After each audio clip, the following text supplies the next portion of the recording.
একদিকে মহিলা ভোট, অন্যদিকে মতুয়া ভোট। তৃণমূলের চমক, বাগদায় প্রার্থী মমতা বালা ঠাকুরের মেয়ে মধুপর্ণা। আর অন্যদিকে 10ই জুলাই বিধানসভা উপনির্বাচনে রায়গঞ্জ এবং তার সঙ্গে সঙ্গে রানাঘাট দক্ষিণের প্রার্থী আমরা যাদের দেখিয়েছিলাম তাতেই পড়ল সিলমোহর। আর মানিকতলায় তো সাধন পাণ্ডের স্ত্রী শুক্তি পাণ্ডে।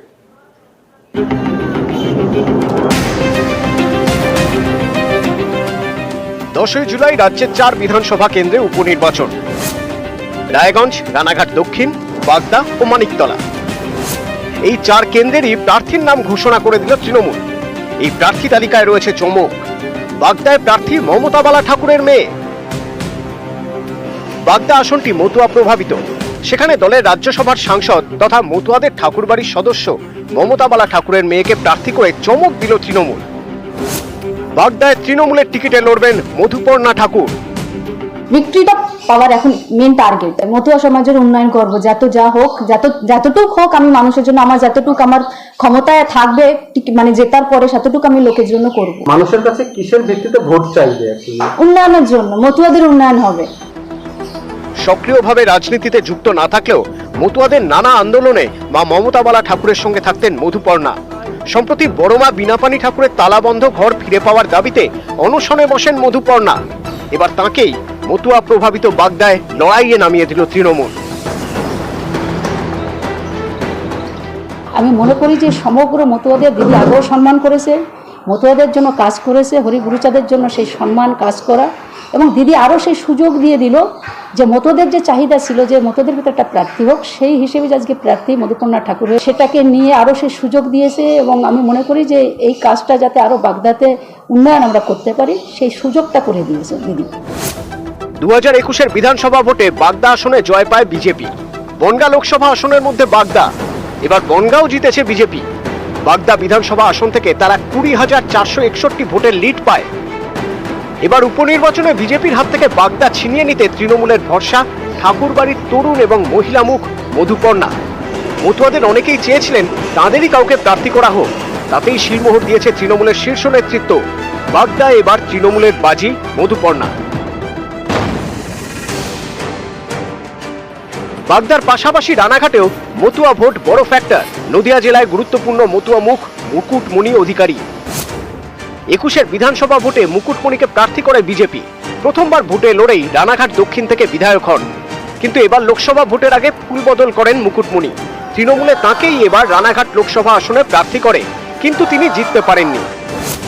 তা সত্ত্বেও বিধানসভা উপনির্বাচনে মুকুটমণিতেই আস্থা রাখল তৃণমূল।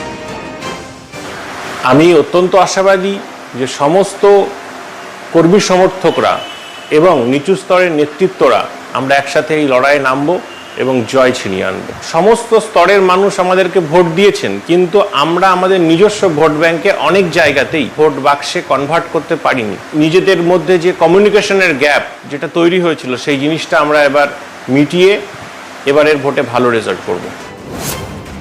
বাগদার মতো রানাঘাট দক্ষিণ আসনটিতেও 2021 সালে পদ্ম ভোটে 24-এর ফলের নিরিখেও রানাঘাট দক্ষিণের 36,936 ভোটে এগিয়ে বিজেপি।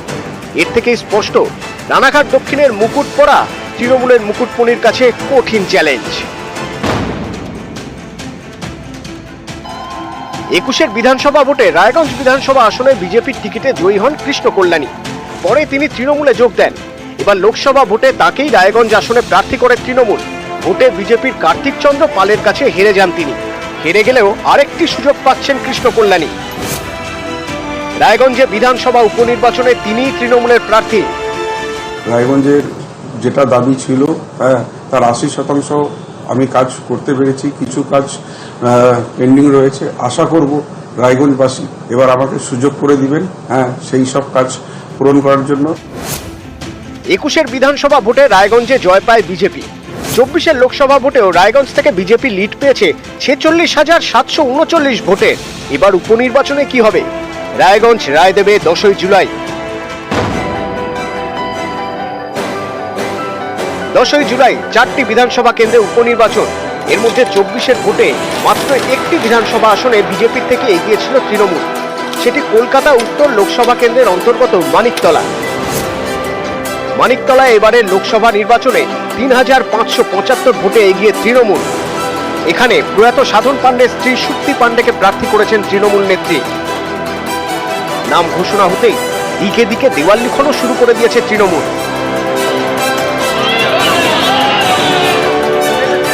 নিউজ 18 বাংলা।